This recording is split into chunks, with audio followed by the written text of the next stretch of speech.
আমাদের পৃথিবী যতটা সুন্দর ঠিক ততটাই রহস্যময়। রহস্যময় পৃথিবীর কিছু স্থান আছে যেগুলো সম্পর্কে এখনও পুরোপুরি তথ্য পাননি বিজ্ঞানীরা। তবে বিজ্ঞানীরা সবসময় চেষ্টায় আছে এই স্থানগুলো রহস্য উদ্ঘাটনে। চলুন আজ জেনে নেই পৃথিবীর কিছু রহস্যময় স্থান সম্পর্কে।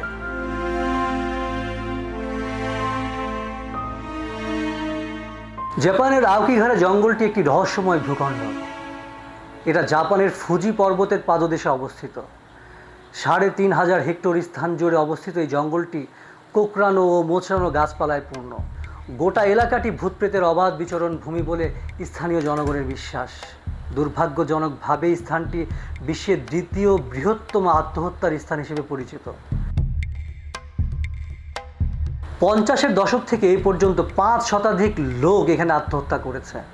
এই জঙ্গলটি জাপানিদের কাছে আত্মহত্যা করার জায়গা হিসেবে পরিচিত।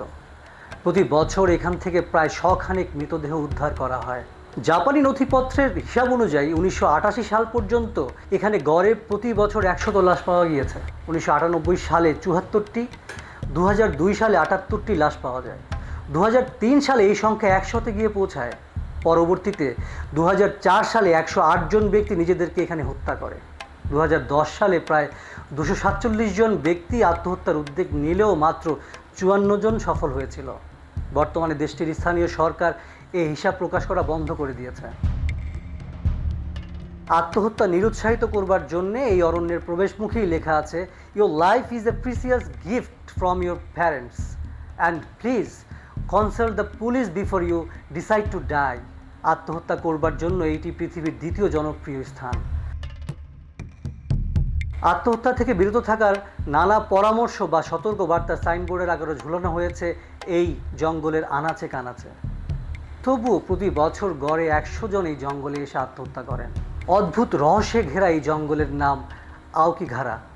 এটি জাপানের ফুজি পর্বতমালার উত্তর পশ্চিমে প্রায় 35 বর্গ কিলোমিটার এলাকা জুড়ে ছড়িয়ে রয়েছে। বিভিন্ন পরিসংখ্যান অনুযায়ী আত্মহত্যার সংখ্যার বিচারে আওকিগারা অরণ্য বিশ্বের দ্বিতীয়। প্রথম স্থানে রয়েছে আমেরিকার সান ফ্রান্সিসকোর গোল্ডেন ব্রিজ।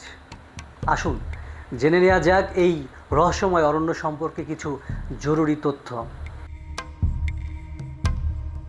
জাপানের প্রাচীন বিশ্বাস অনুযায়ী এই জঙ্গলে মৃত ব্যক্তির আত্মারা ঘুরে বেড়ায়। এখানে কোনো জীবিত ব্যক্তি এলে তাকে প্রভাবিত করে এই আত্মারা।